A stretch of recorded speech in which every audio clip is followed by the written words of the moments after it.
Hey parents, I wanted to catch up with you since I didn't get a chance to talk to you at parent-teacher conferences, kind of talk about our math classes in 6th grade.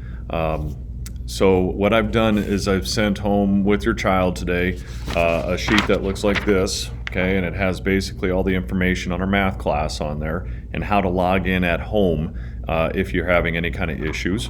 And then they also got a grade report sheet so you can see just what their overall grade is and then how they're doing per assignment. So I wanted to talk to you a little bit about just how math works in 6th grade in here. So what the kids do is each day we'll learn a new lesson, okay, and then after they're done with that lesson, they'll start to work on a worksheet, okay, and they'll say do number 1 on their worksheet. They'll have to show their work on there. And then they enter in their answers to this program called Go Formative. Some of you guys have seen it. I really love it for a couple reasons. Number one, I attach help videos on each question on there. So if they don't understand a question, there's like a 30-second video to kind of give them some hints as to what to do.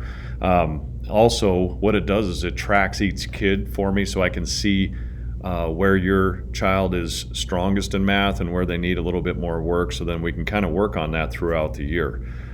So for me, it's a very good program for that. And it's also really good for the kids because the way I set up my math in here is the kids will work on, say, number 1, and they'll put their answer in, and it'll tell them right away whether they're right or wrong. So they get that instant feedback instead of waiting for me to correct it a day later. So they get that instant feedback, and if they get it wrong, they have to rework that problem until they get it right. So for me personally, that's kind of my philosophy on how kids learn is through their mistakes. So kids might have to do it just one time for number 1, or they might have to do it 5 or 6 times. And it also encourages them to ask questions. So I get a lot of kids to ask questions after they miss it the first 3, 4, 5 times. Okay, so that's the way I do it. So if you see a lot of 10 out of 10s on assignment, that's why. It doesn't necessarily mean they got all 10 right the first time through, but they worked on it until they did get all 10 correct. So just showing you that's kind of my philosophy with math.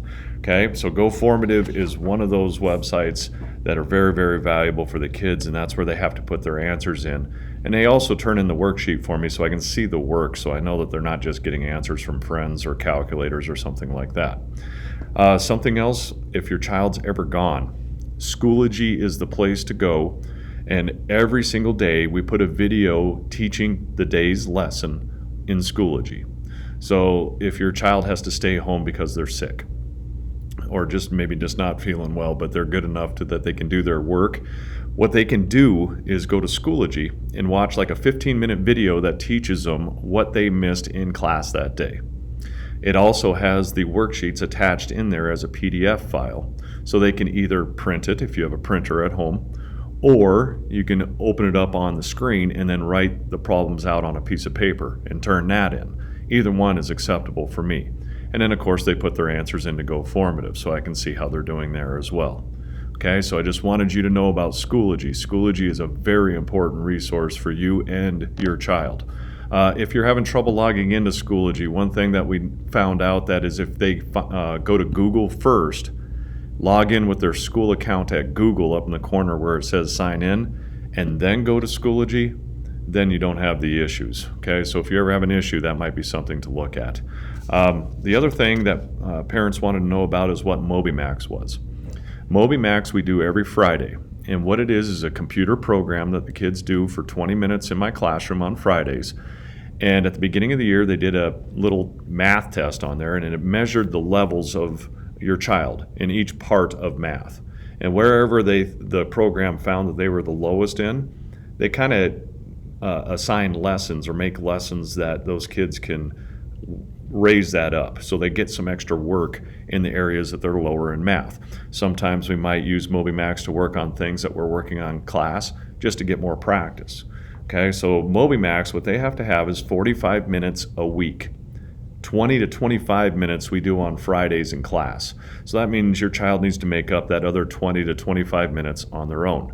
They could do it in advisory. So if they did it just a couple days, 10 minutes a day in advisory, they would have that 20 minutes. They can do it at home. So on this sheet that I'm sending home has how to get onto MobyMax at home. So if they're bored, you can always say, go do 10 minutes of MobyMax. Okay, so those minutes add up and is part of their grade. So I hope this answers a lot of your questions. I understand so many people had to work. 3 to 6 is kind of a rough time to get in here. So I just wanted to touch base with you on some of the points that I touched base with on the parents that could come, so that you guys can still participate in this as well. If you have any questions, on the bottom of this sheet is my email address. I check my email addresses or my emails all the time, so I will get back to you as soon as I possibly can on that. Okay? Have a great weekend, and if you, like I said, if you have any questions, please don't hesitate to contact me.